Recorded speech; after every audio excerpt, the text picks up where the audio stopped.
Alors, sur le sujet, la télévision est-elle l'opium des masses? Elle défendra la négative. Prière d'ovationner Emeline Darbonnel.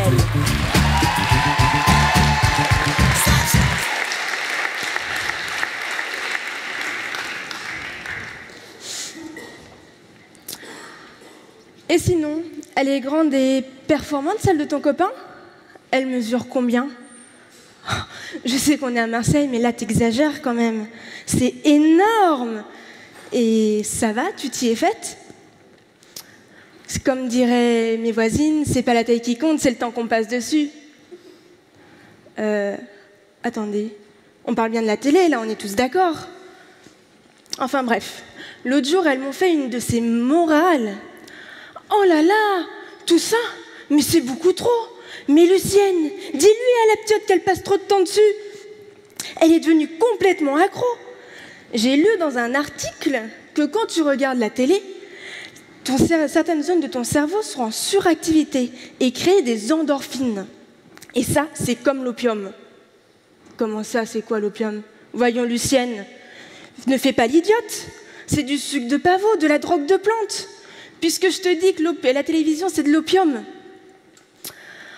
Regarde, l'opium est addictif. Le téléspectateur est addict à la télévision. Donc, la télévision est de l'opium. Et comme beaucoup de personnes la regardent, eh bien, on peut dire que la télévision est de l'opium des masses. Leur raisonnement est quand même très subjectif et complètement has-been, vous ne trouvez pas? Citer Karl Marx pour parler de la télé, mais ça va pas. Allez, que je vous explique les minots. Déjà de 1, à l'origine, pour Marx, il est quand même question de la religion. Pour lui, c'est la religion qui est l'opium du peuple. Je ne vois pas trop le lien entre la religion et la télévision, à part le ion. De 2, Karl Marx, c'est quand même une idéologie qui est dépassée. Le mur de Berlin est tombé en 89, c'est acté. Le 21e siècle est individualiste, pas communiste. Et de 3, il n'y a pas que Marx qui est vieux jeu. L'opium, c'est quand même une drogue d'un autre temps. C'est au 19e qu'il y a eu de grands fumeurs d'opium, Baudelaire, De Quincey, Dickens. Mais c'est fini. Aujourd'hui, dans le milieu underground, la dernière drogue à la mode, c'est pas l'opium. Il faut quand même que je vous parle de Jules Boissière. Alors, notre petit Jules, journaliste français qui s'est installé en Indochine fin 19e, voit l'opium comme une clé pour comprendre l'Orient. Et il s'en donne à cœur joie niveau consommation. Mais en 1897, il est mort d'une occlusion intestinale à cause de sa toxicomanie. Non mais sérieusement, vous avez déjà vu quelqu'un mourir de constipation à cause de la télé? Bon, vous pensez que je vais trop loin? Vous croyez que je ne sais pas que le mot opium peut s'entendre dans un sens métaphorique? Ok, très bien, qu'à cela ne tienne. Envisageons donc les 3 effets de l'opium. Premier effet, effet narcotique, qui fait dormir. Il est vrai que ça arrive de s'endormir devant sa télé, d'ennui ou de fatigue. Mais c'est pas la télé la responsable. On se lève tôt, on bosse, on est crevé, on comate, et on se réveille en plein milieu de la nuit sur le canapé. Il faut optimiser les choses. Les scientifiques, je vous rappelle, ont prouvé que le cerveau retient plus de choses la nuit. Des étudiants qui ont écouté des versions audio de leurs cours pendant leur sommeil ont plutôt bien réussi. Alors, finalement, autant bien la jouer. Autant s'endormir devant un documentaire pour gagner en masse de cellules grises. Deuxième effet, l'effet analgésique, qui soulage la douleur. Bon, d'accord, certaines personnes vont chercher à se soulager en allumant la télévision pour se rendre compte qu'il y a nettement pire que chez eux. Des couples dépassés avec confession intime, des couples à dispute avec confession intime, des parents dépassés avec super nanny. Mais quand on y réfléchit bien, certains téléspectateurs vont l'allumer pour se faire du mal. Sérieusement, ça servait à quoi de regarder en boucle la traque des frères Kouachi, à part augmenter sa dépression et son angoisse? BFM TV, c'est pas très relaxant. Prenons l'exemple plus léger, tenez, des téléréalités. on va pas se mentir, quand on entend que les plages du débarquement sont à Verdun, ou alors qu'il y a 2 lunes différentes entre la France et le Brésil, ça fait mal. Et puis cet ami qui vient d'être plaqué et qui, pour se consoler, mange de la glace, regarde tous les films à l'eau de rose qui passent à l'écran, dont Les Feux de l'amour. À ce rythme, c'est plus de la masse physique qu'elle va prendre qu'autre chose. 3e effet, l'effet psychotrope, qui permet de voir le monde autrement, plus beau, plus irréel.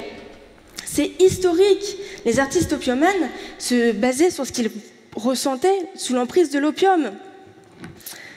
Ça pouvait aller loin, même très très loin. Il y a des parfums frais comme des chairs d'enfants, doux comme des hautbois. Le soleil s'est noyé dans son sang qui se fige. Il y a l'effort sur la pipe à opium, le Charles. Par contre, je peux vous assurer que ce n'est pas en regardant TPMP que vous allez écrire l'œuvre du siècle. Non, au contraire, la télévision ne nous fait pas planer, mais nous maintient bien au sol. Regardez le JT. Terrorisme, télévision, terrorisme, meurtre, guerre, grève, fin du monde, famine. C'est justement pour éviter de voir cette descente aux enfers que de plus en plus de gens arrêtent de regarder la télé. Bon allez, hop, on se requinque, on passe un bon moment tous ensemble, alors autant en profiter. Tenez, en parlant de passer un moment tous ensemble, on dit souvent que la télé sépare les gens, comme la drogue peut couper un toxicomane de tout. Mais non, je ne suis pas d'accord. Est-il vraiment nécessaire de vous rappeler les Coupes du Monde de foot et de rugby? Toutes ces soirées passées devant la télé avec des amis, une bonne petite binouse à la main? Ces cris de joie qui s'échappent du bistrot d'à côté? Si c'est ça, séparer les gens, toutes ces personnes réunies derrière une télé, derrière une équipe, devant un écran, ça reste une masse, un groupe. Donc, si c'est ça, séparer les gens, c'est que je n'ai rien compris. Je crois qu'à ce stade, on ne peut plus faire demi-tour. On est obligé de parler de la question qui fâche. Et Internet dans tout ça.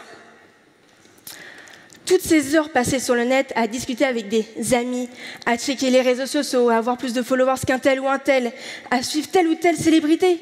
Kim Kardashian a-t-elle changé de sac, de chien, de fesses? Toutes ces heures passées sur Netflix à regarder des films, un casque vissé sur les oreilles. Qui sont les drogués? Le téléspectateur de M6 ou celui qui surfe non-stop sur les vidéos YouTube putaclic? Je sors les chiffres. 1 mois, 16 jours et 16 heures. C'est le temps moyen passé devant la télévision au niveau mondial en 2019. Et maintenant, 1 mois, 23 jours et 16 heures. C'est le temps moyen passé devant Internet. Ces chiffres sont ahurissants. Le temps passé devant la télé ne cesse de diminuer quand le temps passé devant Internet ne fait qu'augmenter. Et c'est pire pour les jeunes. Le vrai dealer aujourd'hui, c'est pas la télévision, c'est Internet. Et la canne d'Internet est beaucoup plus dangereuse. Donc, rendons à Darty ce qui est à Darty. Parce que, comme le dit le Bruno Kremer, alias l'inspecteur Maigret du petit écran, il ne faut jamais oublier que finalement, la télévision n'est qu'un appareil électroménager.